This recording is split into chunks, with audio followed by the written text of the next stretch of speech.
Assalamu alaikum and hello my beautiful people. So today we are here to learn about people with disability. We're having a special guest, Miss Nafisa. She will teach us about people with disability. So I'll be asking her questions so that we can get to learn and understand what's going on in their life and how do they survive and live peacefully with other people and everything else, advantages and disadvantages with people with disability. So join us till the end.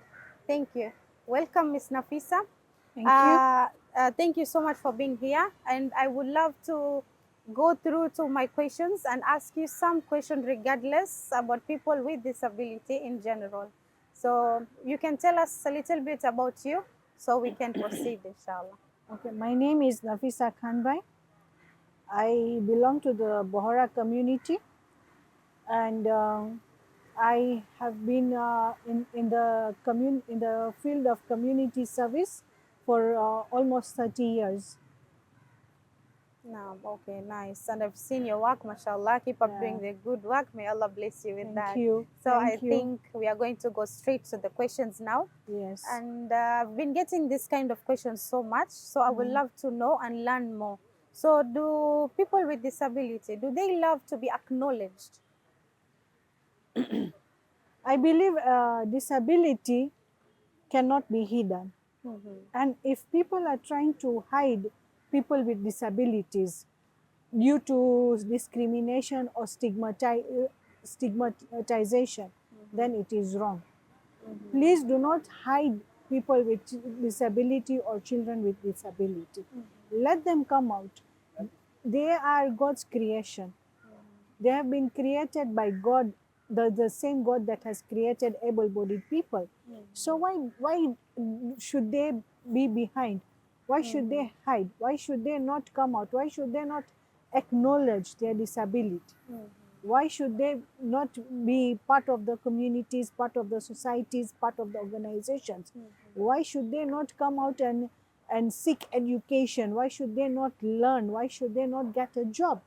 And besides, who says that disability, okay, we say that when you see a complete person, a person from outside, from head to foot, ambaye anaweza kutembea, you know, hands, legs, everything perfect, you think that person is able-bodied? Or, and then the person ambaye anatembea with crutches or on the wheelchair, you describe that person as disability. But let me tell you one thing, my dear. Every person living on this planet has a disability. That's very true. Every person living on this planet has a disability. There is not even a single human being who is going to stand in front of me and claim, mimi sina disability, I'm perfect.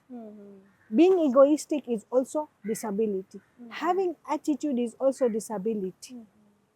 Kudharau mtu pia ni disability. Yeah, that's true. Hiyo yote ni disability. All this falls under disability. So who says people are perfect on this planet?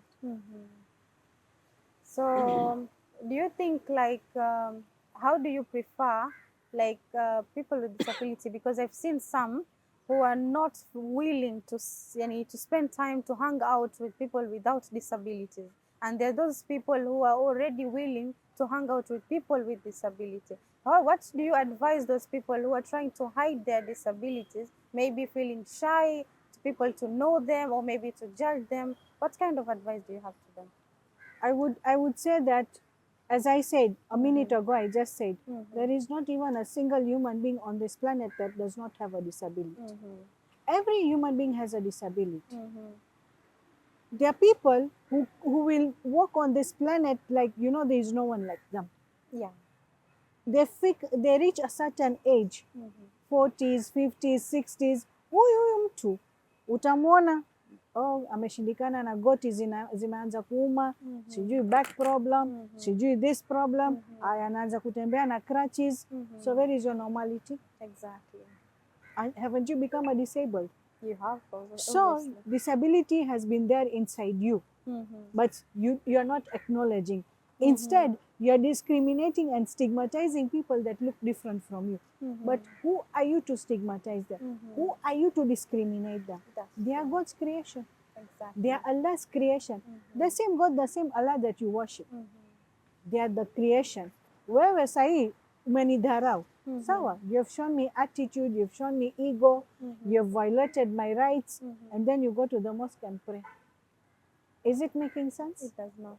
Is it making sense? Does I am God's creation. Exactly. I am Allah's creation.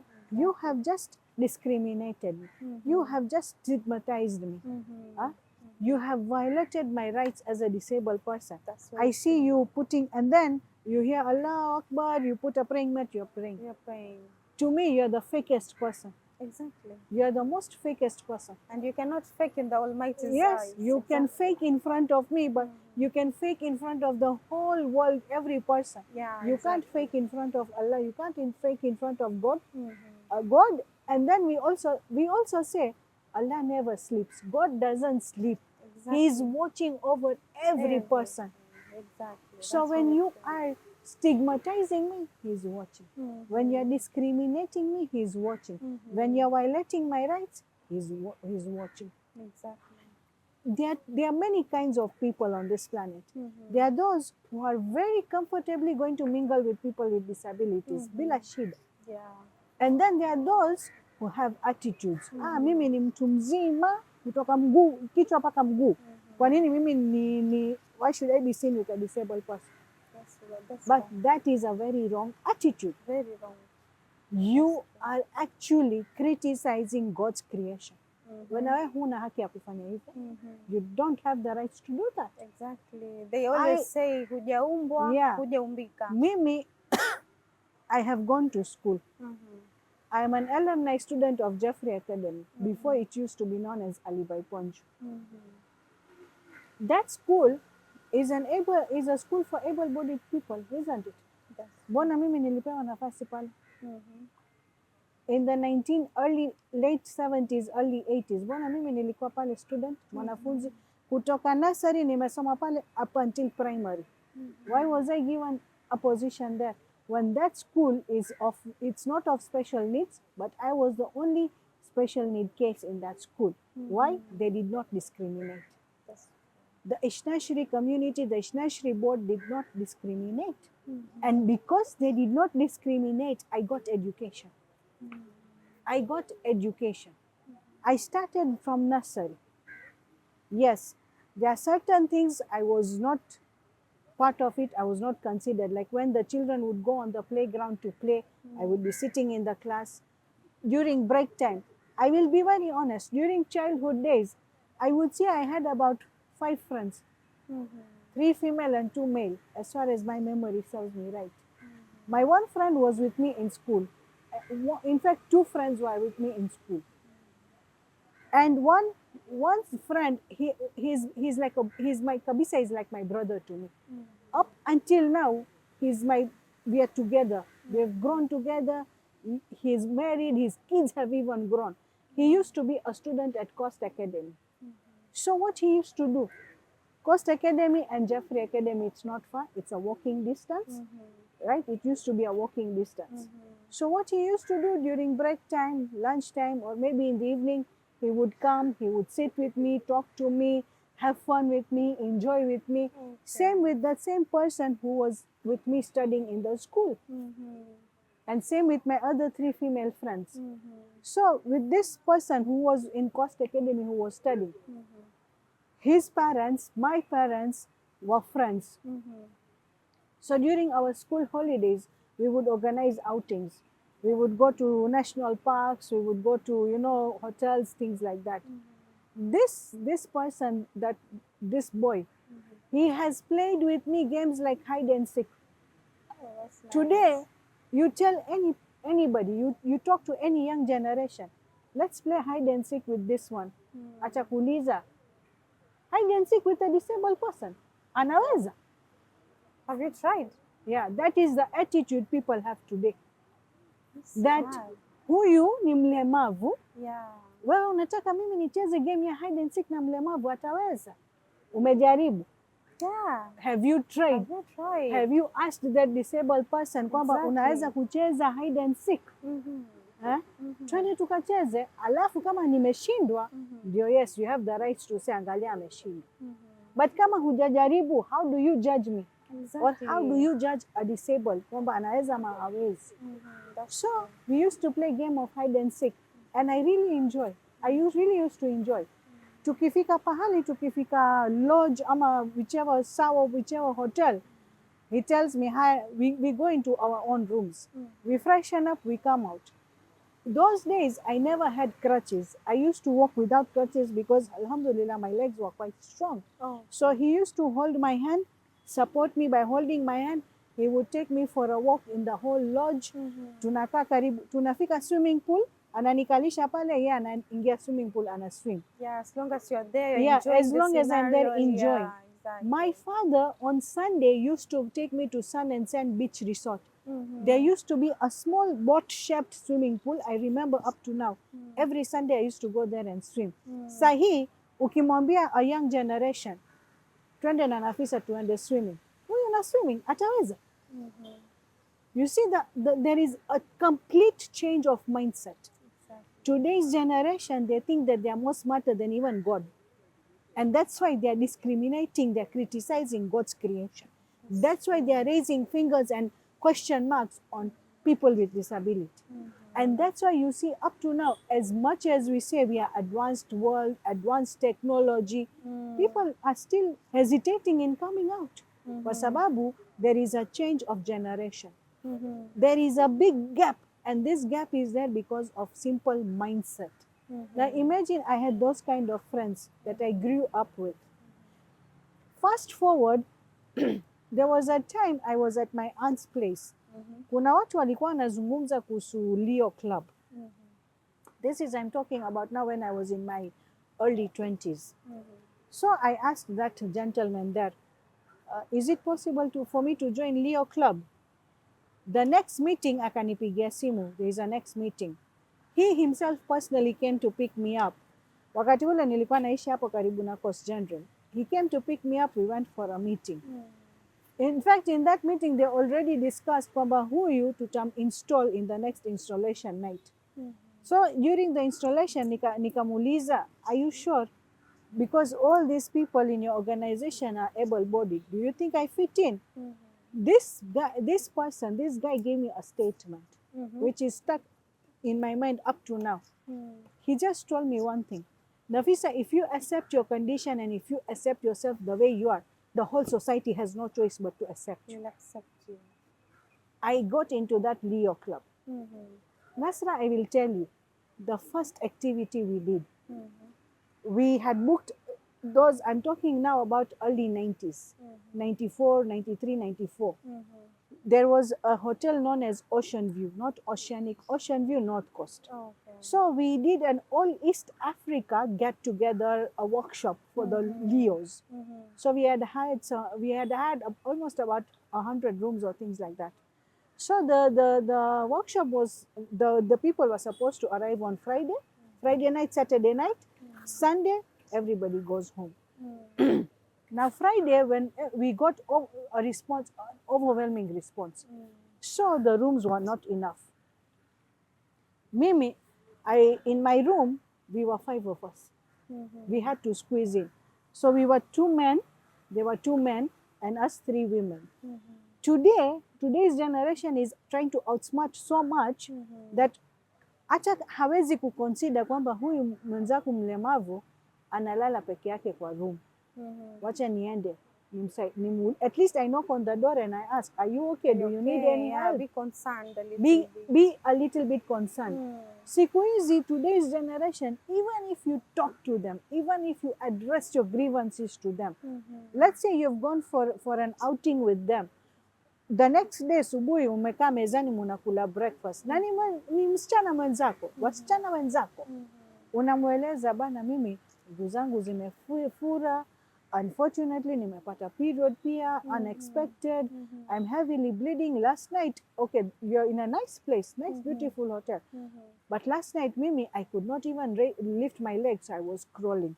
So tonight, in the next station tonight, I would appreciate if the 2 of you or 2, 3 of you women can sleep with me. Be around me. We around me, we are together in one room. Exactly, yeah. The next day pia wanakuacha.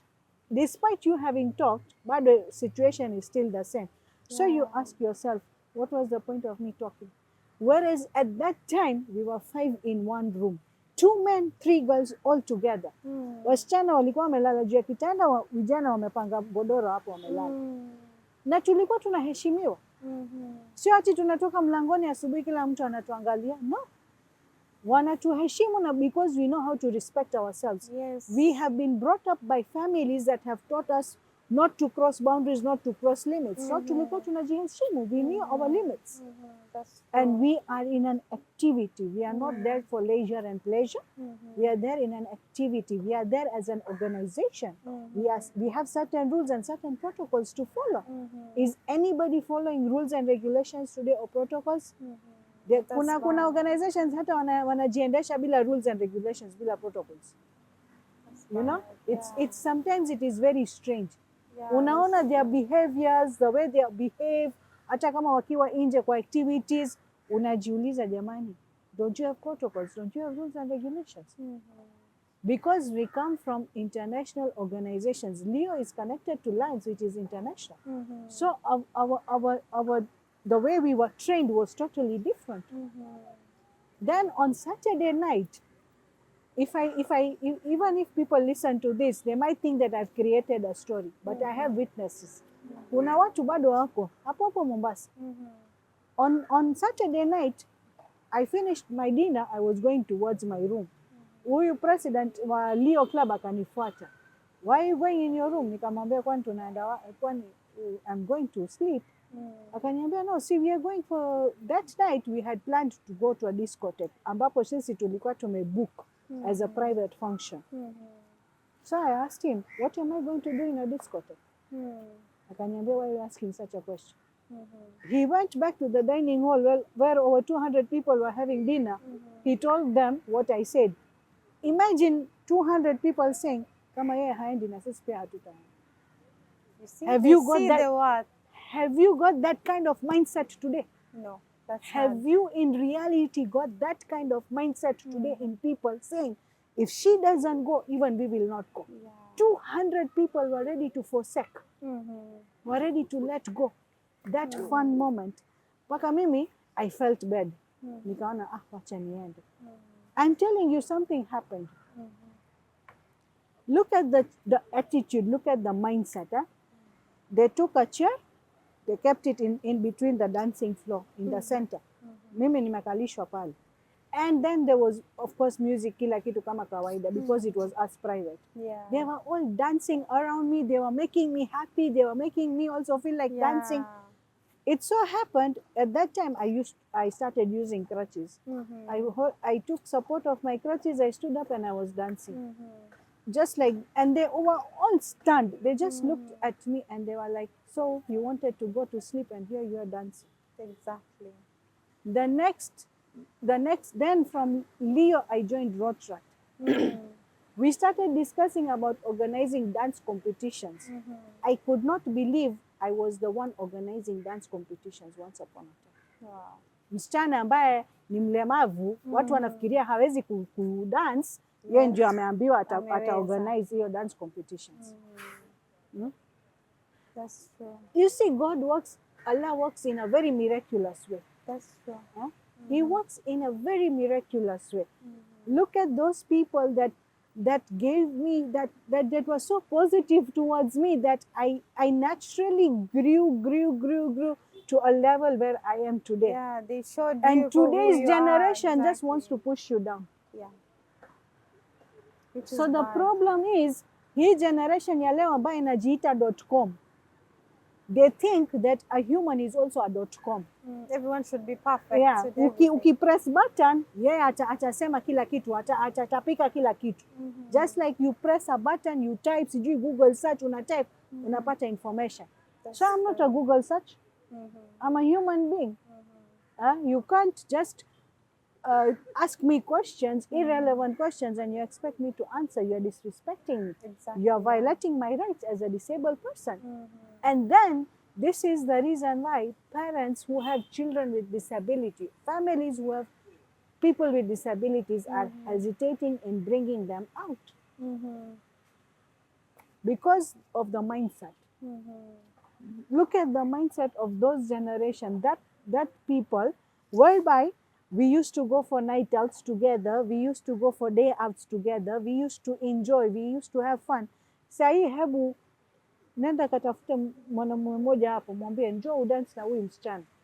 Ataona hiyo, atasema, atakimbia, atasema are you out of your mind? You want me to dance with a disabled person? Ama atakujibu, atakwambia in your dreams. How rude are you? Atakujibu, atakwambia in your dreams. You want me to dance with her in your dreams? How rude are you? Which is bad. How rude At are least you? if you just say How no, I'm much not comfortable. You're I so don't want rude, to. and your answer, you're not Yeah. even realizing your answer is hurting someone's feelings and someone's emotions.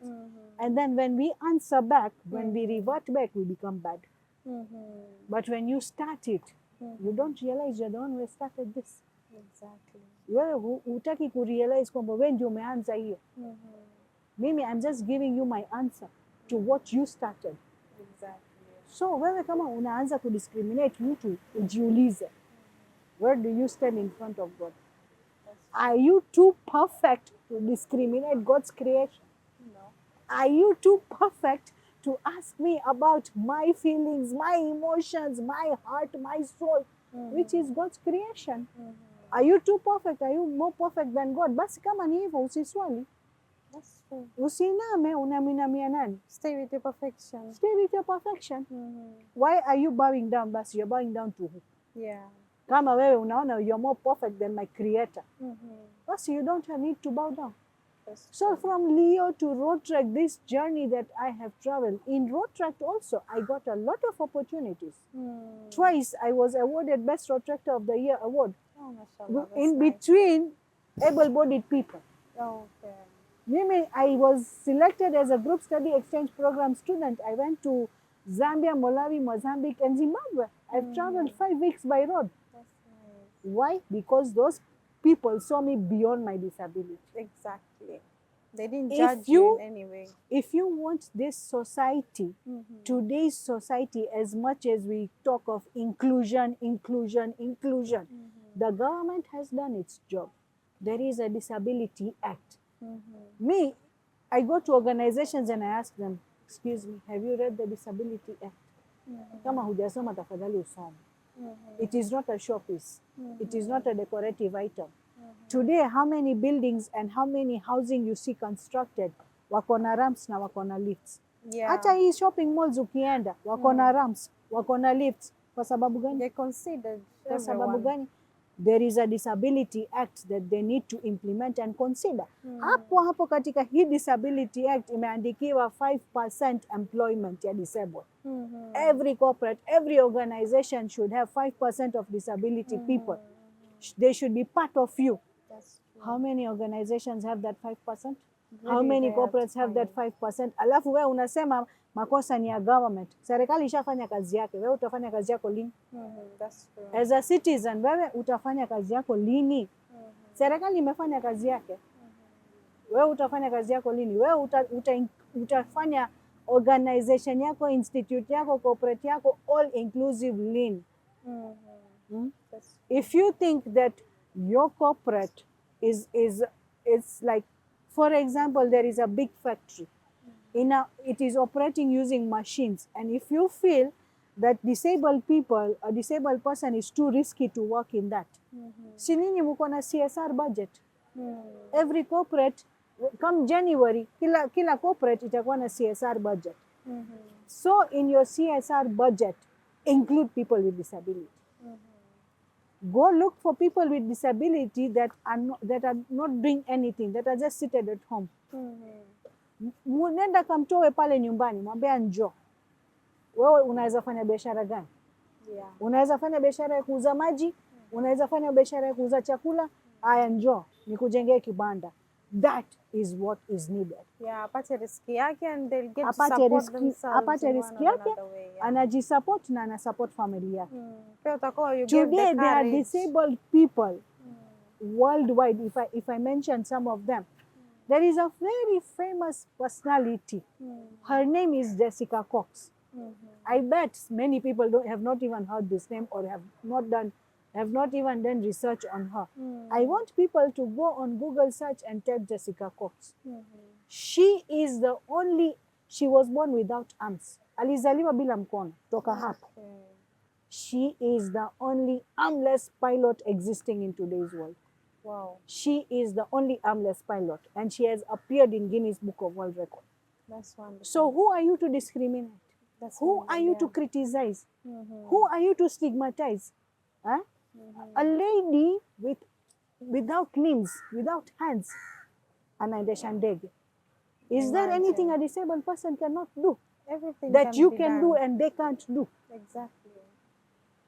It is just a matter of changing your mindset, your perception. Exactly. Huyu Jessica Cox is a black belt in karate. Wow. Huyu Jessica Cox is a motivational speaker. Ambapo some able-bodied girls of today's generation, they can't even give you a 1 second of motivational talk. That's true.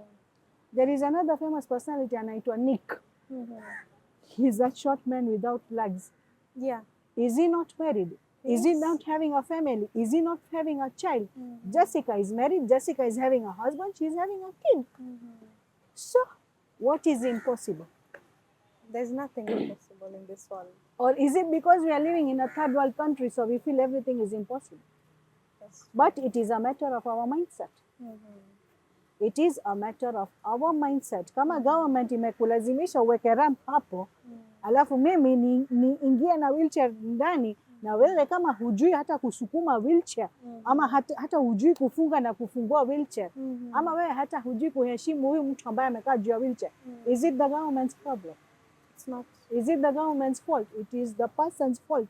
Yeye mwenyewe amejifanya mimi mtu mzima, mimi sina haja ya wheelchair. So kwa nini mimi nijifundishe kufungua na kufunga wheelchair? Kwa nini mimi nijifundishe kumanuva wheelchair? Mimi ni mkamilifu, so I mimi don't ni care, mkamilifu. yeah. Na hakuna mkamilifu duniani. Na hakuna mkamilifu duniani. Exactly, that's very true. Wewe utoke pale uvuke barabarani, gari hiji kugonga. Haya, mguu fractured. You're done. Mguu imevunjika, iko fractured. You're going to sit in the same chair that you Utapelekwa refuse hapo sitting Mombasa, on it. utapelekwa hapo Mombasa hospital, hata si mbali, Exactly. utafungiwa plaster, That's utaambiwa very true.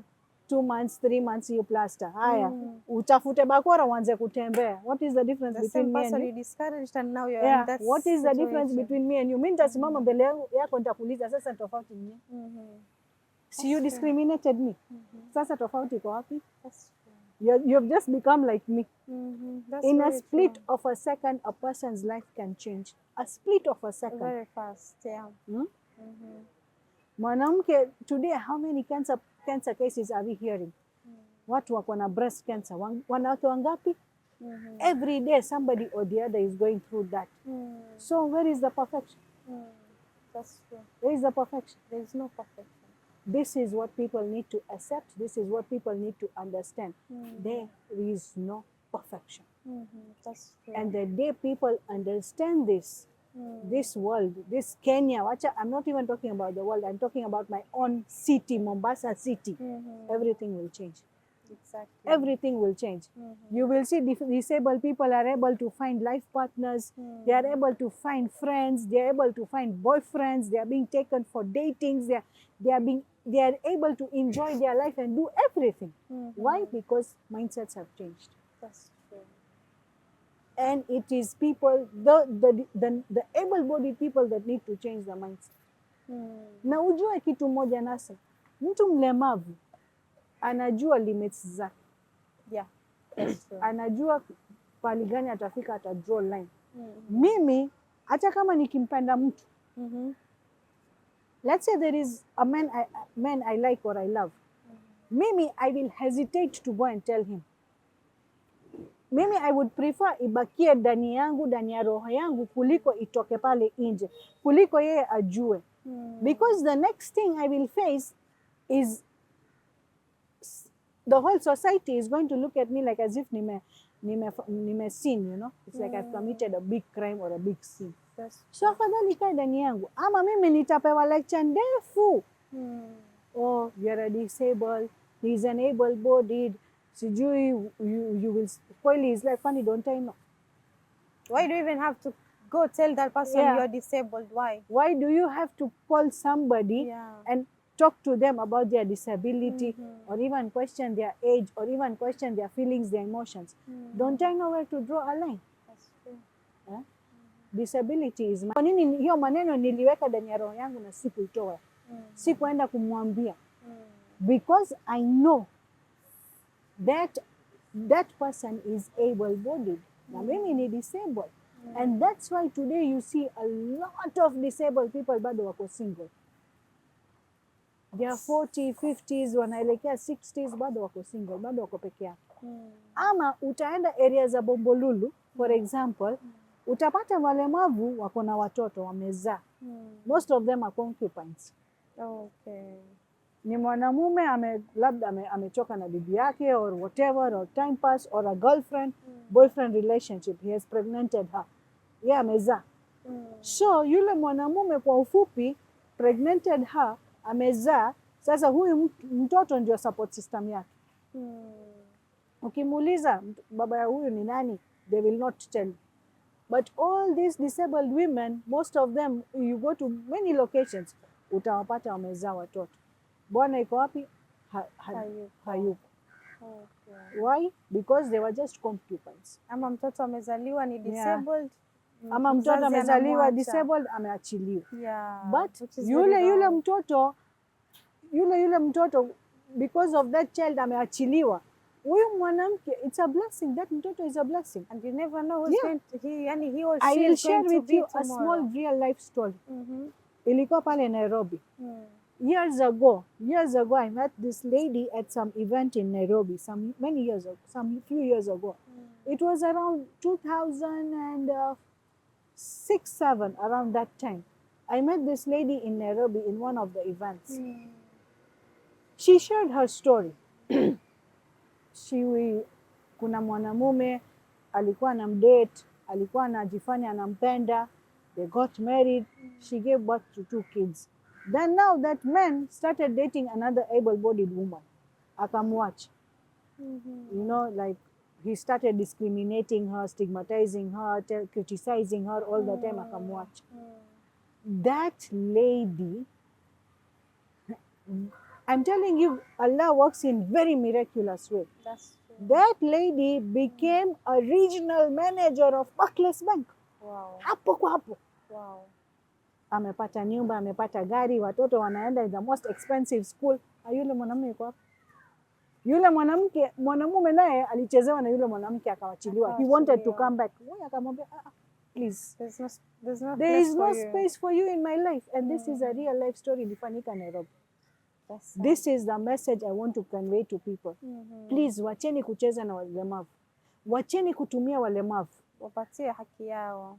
Wapatie haki yao. Yes. Allow them to live their life. Mimi mwenyewe najua kwamba mimi ni mlemavu. I know this man standing in front of me is an able-bodied man. Hata kama mimi nampenda, sitaenda kumwambia, because it is me who is going to be humiliated. Yeah, you will be having this scared I will be more hurt. Yeah. I will go through more pain. I will go through more humiliation. So that's why hizo feelings mimi nimezizika ndani yangu. Sasa wewe ni nani kutoa nje? That's true. Wewe nani amekupatia haki utoe nje hizo nini? That's very true. And people are so narrow-minded. They are so narrow-minded in today's generation. Or probably they think they are too over-smart. Mimi sahi niende hapa dukani ama niende hapa for Jesus ninunue, nimeona t-shirt mzuri nimenunua, nimefunga kama zawadi, nije nimpatie, alafu wewe uende uzungumze na watu wengine, huyu amepewa hiyo fulana kwa sababu ako na feelings anampendana. Can't you think outside the box? Why does it? What does it even? No, can't you even think outside the box? Exactly. I could be having a working relationship. I could be knowing him for many years. I could be having a working relationship. Yeah, that's true. So, and even hata kama nimempatia zawadi, how does it concern? Where is the wrong parts for the disabled person to fall in love with an able person? I don't see any problem on that. Exactly. Yeah. Wacha ku fall in love. Hata siku hizi ukizunguka na mwanamume ambaye unamchukulia tu kama a working partner or kama rafiki. Wengine wanatoa stories zingine hata ujui zinatoka wapi. And this is the reason why you find most of the disabled population, it is still single. Yeah. It is not mingling. Because for us to mingle with people becomes a sin becomes a crime. Mimi sahii nikitoka hapo afadhali niende nyumbani kwangu, niingie chumbani yangu nifanye kazi zangu kuliko nipigie simu watu twendeni. But there are times that I've passed through stages where I used to enjoy. Nimepelekwa disco, nimefanya dance competitions.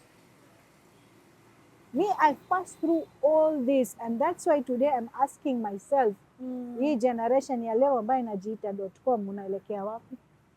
Pabaya sana. Munaelekea wapi? Pabaya. That's true. You don't think of your akera. There is nothing like akera. You know, wengine wanajifanya hawatakufa, hawataingia chini, which is bad. Na ukiingia chini ni wewe peke yako, hakuna mtu anakuja kujitetea hapo. Exactly. So I will share with you something very small. You see this pair of crutch here? This pair of crutch. Mimi sijanunua. Nimepewa zawadi. Oh, that's nice. Okay? The person that has given me this pair of crutch as a gift ni mtu mzima. Si mlemavu. Aya, mimi for the past, it's almost, nilipewa mwezi wa November hii zawadi. Ilikuja kwangu mwezi wa November. From November up to now, I would say almost 3 weeks or so, naitumia kila siku almost. Okay. Now each time I'm using this, who is getting a blessing? The person who Mwenye ambaye alinipatia hiyo, sio? Exactly. That person is getting the blessing. Today nimeshuka pale kwa tuktuk, nimetembea, nimeitumia. Blessing si yangu, blessing ni ambaye amenipatia. Exactly. Juzi nilipitia pale Mombasa Surgical last week. Sasa si unajua Mombasa Surgical, they deal with all kinds of devices. So nilipitia pale, this crutches, I had kept them on the side in my tuk-tuk, na mimi nimekaa hapo. So inaonekana, sio, you can see anything in the tuk-tuk. Akaona, akaniuliza, Nafisa, because I buy every devices from him, even wheelchairs. So ananiuliza, Nafisa, hii wheelchair umeitoa wapi? Hujakuja kwangu kununua? Nikamwambia hata mimi sijanunua. Nimepewa zawadi. That Mombasa Surgical, that owner of Mombasa Surgical is telling me, these are the best quality crutches. And they are very heavy. Yeah. Very heavy. The grip also is very nice. It is firm. When you're walking, the design is even good. Yeah, when you're walking, it holds the ground. Okay, yeah. So it's firm. Yeah. Imagine when he was praising, was he praising me? No. Was I getting the blessings? No. It was the person who gave me. Exactly. So why can't people simply have this kind of positive attitudes? That's true. You have given me these devices, pair of crutches. A month before that, this same person gave me a wheelchair ambayo mimi natumia. But besides wheelchairs, besides crutches, sometimes try and think outside the box. Huyu msichana mlemavu, wacha leo nimpigie. Nafisa anaja kupik. Twende tupige round. Yeah, let's spend time together. Let's spend time together. Let's go for a long drive. Or let's go for a movie. Or let's go for dinner. Let's go for lunch. That's true.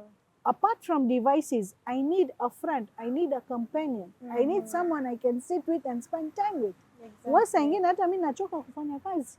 That's true. But now that becomes a taboo. For me and for that person also. That's true. It becomes a taboo. Alafu sisi tunaambiwa we don't live with people peacefully. Ninyi mnatupatia peace kweli? Ninyi mmetupatia sisi peace? Sisi hapa tunapigania vita kila siku. Na kuambia for a disabled person katika hii city ya Mombasa sahii, hata kuvuka barabara ni mtihani. That's true. Sasa you are expecting that person to give you peace, ambaye kuvuka barabara ni mtihani. Kwako unakimbia. Hawezi. That's true. Wewe, you have not given me peace. My life is not peaceful. Mimi, I'm struggling and fighting battles. You're expecting me to be at peace. You know, it's weird if someone even saying that. It's Yes. so weird because It that is doesn't so even weird. make sense. It doesn't How make can sense. person with disability make you lose your peace? For what reason? Yeah, for what reason? Are Yeah. you losing your peace for me? You're losing nothing in this Mimi, world. for example, I come to your office. Help Your Team has an office, right? I come to Help Your Team office. Nimekaa pale. Now, there is a meeting going on. Mimi hapo nimekaa kama supporter wenu, kama sponsor wenu na donor wenu, si ndio? Nyinyi mnajenga shule. So me, I've heard and I'm interested. So you have invited me in the meeting. Alafu hapo si you have a CEO. Wewe si mfanyikazi. Yeah. Wewe unapewa mshahara. Kuna CEO hapa. Haya, mimi nimeletwa na CEO hapa. Nasra, so and so. She is so and so, founder of organization. She called me in regards to the school we are constructing. Her docket is disability, so she wants to put some disability-friendly classrooms or whatever. So we are here for a meeting. Yeah. Meeting imeanza. Mimi naenda kutafuta madonors, tunaanza kufanya kazi. Kuna picha zimechukuliwa. So me, when I'm posting, I tag the CEO. I've tagged the CEO. Si CEO akona hizo, nimesha tag yeye apata. Ama I've already shared with him. Sasa it is the job of the CEO to put it under your Help Your Team page, website, whatever it is. It is not my job. Kisha the following meeting, wewe ambaye unalipwa mshahara, mimi silipi mshahara, mimi nafanya voluntary, wewe unaniuliza. Nafisa, nimeona ukipost umeweka pictures alafu unamtag tu mtu fulani. Mbona hujatag sisi as an organization? My friend, are you representing Diaries? That's true. First and foremost question wewe unafaa ujiulize. Are you part of Diaries? No. Have you ever introduced yourself as a partner to Diaries? No. Who is introducing himself or herself? The CEO. The CEO. So mimi nishamtag. Sasa yeye akitaka ataweka kwa website, kama hataki hataweka, shauri yake. Yeah. That's true. So before people ask questions, they don't even sit and think, am I asking a relevant question? That's true, yeah. Are you so advanced that you can't even sit and think? Aya. Mimi nimekuja hapo ofisini, kuna jikoni hapa. You are struggling to make ends meet, you need some financial support. So mnakuja na idea, wacha tuanze bakery, a kind of a bakery. So mimi as a donor nitasema okay, nitasupport na vifaa like whatever, vyombo, ingredients, whatever. I bring everything. Wewe umekaa the next meeting unaniuliza, naingia jikoni lini nipike cakes na biscuits? Kwani mimi nimekuja kwako kufanya hiyo kazi? Si heri nikae nyumbani kwangu, niko na oven pale, niende nitengeneze cakes and biscuits. You're just there to you don't be a become donor. too advanced or you don't think you're too smart that you make yourself look like a fool. This is the problem that today's generation has got. They think they are so advanced, they are so smart, they are so clever. Sometimes they even cross boundaries and limits of humanity, of respect. Which is not right. Of humanity, of respect, everything. Mimi ningesema tu watu pale nje, please let us live as one community, one society, one nation. Wache kudiscriminate. Wache hiyo discrimination, huyu ni mlemavu, mimi ni mtu mzima. Wewe pia si mtu mzima. Wewe pia uko na shida ya kasoro hapa ndani. It's just that you're not acknowledging your kasoros. Wanasema hujakufa hujaumbika. Yeah. Yes. So kama huja acknowledge kasoro zako, kindly acknowledge. The day you acknowledge is the day you'll stop discrimination automatically. Start mingling with people with disabilities. Start living with them. Get to know Sometimes them. call them, hey, we are going for an outing, let's go, join us, have fun with us. Don't always sit with a negative mindset kwamba huyu akona problems au atasema hivi, atasema hivi, atasema hivi. It is you who needs to work on my mindset also. That's true. It is a two-way traffic. If you start thinking negatively about me, you will see me negative. But if you start thinking about me in a positive way, you will see me in a positive way. That's true. And I would really emphasize on this to able-bodied people. Do not ever ask a disabled question, personal questions. Especially about their feelings, their emotions, what they think, what they like, what they don't like, who they love, who they hate. Don't. Utaenda kuscratch wounds zingine na acha kuchukia maisha mzima. Okay, that's true. A disabled person cannot even want to see you for the rest of their life. Kwa sababu wewe kuna wounds umescratch up. That's Sure. They are really fighting. Wajua wewe ni mtu mzima. Wewe ukipanda mtu utaenda kumwambia. Kwa sababu wewe unajua the response will be positive. Anakuangalia kama mtu mzima. Yeah. So for me, the response will not be the same. Or for any disabled person, the response will not be the same. The response will not be the same. And because sisi tunajua kwamba huyu ni able-bodied woman, huyu ni able-bodied man, we will not get the same response. We are trying to bury our feelings and our emotions within ourselves. Kama mimi nimempelekea mtu zawadi, inakuwasha nini? Mpaka unaingilia kwa maswali za feelings na emotions. Yeah.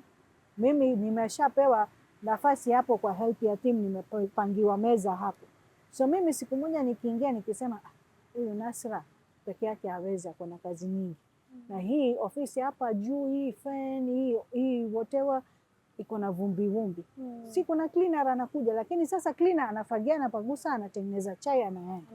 Yeye hawezi kazi zote. So mimi pale nje kuna security. Let's say huyu security he does random jobs. Ukimpatia anafanya. Boss njoo, saidia kusafisha hapa na hizi madirisha. Is that a reason for you to talk it out in a meeting? Mimi, I've lended you a helping hand. I've given you my helping hand. I've not overpowered you. Exactly. Ukiniambia get out from my office, nita get out. But a day will come, you will remember me. Exactly. Kwamba huyu alikuwa ananisaidia kwa kazi nyingi sana. She was overlooking a lot of things. Utanikumbuka siku hiyo. That's true. So before you come jump into your own conclusions and your own mindsets kwamba huyu ana overpower, huyu ana overtake, huyu is trying to do this, huyu is trying to do this, she's trying to give. Somebody even told me you were even trying to give orders. Disabled people are giving orders. My friend, Don't if they have the right to give orders? My friend, mimi niko hapo ofisini, nimekaa hapo mezani kwako. Jikoni is pale. Sawa, nitaenda jikoni. Nitajaza maji kwa glasi. Sasa hiyo maji mimi nitabebaje na nimeshika hii? So I will have to ask someone, can you please bring this glass of water on my table for me? Hii ndio nikupeana order. Sio order. Kuna miti zimepandwa hapa na mimi kila siku, siku 2-3 nimeona hazijawekwa maji. Nitamuita mtu, please get some water and pour on this plant. Is this giving orders to someone? No, that's not. That's not. Today we have these people coming in the office. Kindly help me put up some banners and all that. I'm asking you to help me because I can't. That's true. Because I can't do everything. But ikifika siku moja wewe uniambie I was giving orders, then my friend, you really have a problem.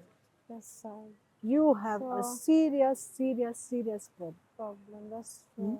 We've had a lot on disadvantages. Yeah. What advantages can you say that people are facing in our community? The good side, about how do they treat the disabled in the good side?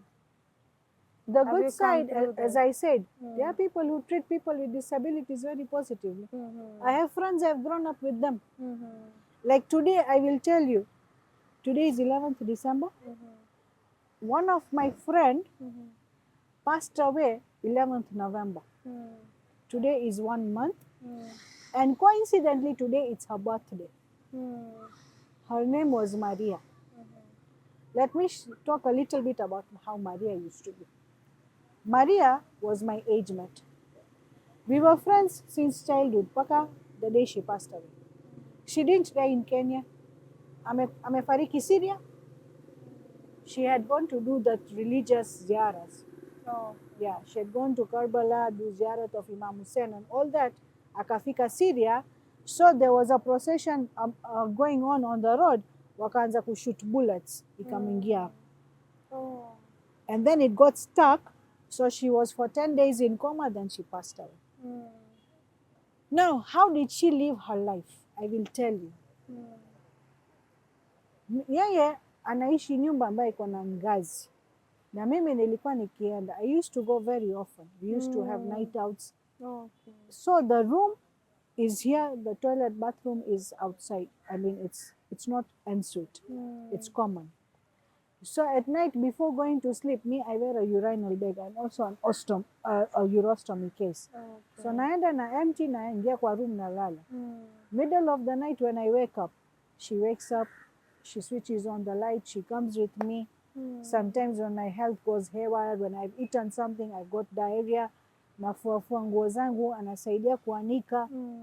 She never made any faces, or she never, said, me hii kazi sitafanya. There was a time we had gone to Malindi. Kuna mtu alikuwa amefariki, tumeenda mazishini. By the time we reached Malindi, tumeingia hapo msikitini, nikasikia kwamba my bag is really filled up. Nikamwambia Maria, siwezi ingia msikitini kwa hali hii. Sasa siwezi ingia washroom pia, kwa sababu in the mosque the washroom ni zile za chini. Nikamwambia sasa I'm in a dilemma, I don't know what to do. Nimetoka Mombasa, nimefika hiyo mazishini, nimefika mlango ya msikiti, now what to do? Akaniambia, akaniletea kiti, akaniambia njoo kaa. You know what she did? She went and looked for a plastic water bottle like this. Akachukua plastic bottle, empty bottle, akaniletea.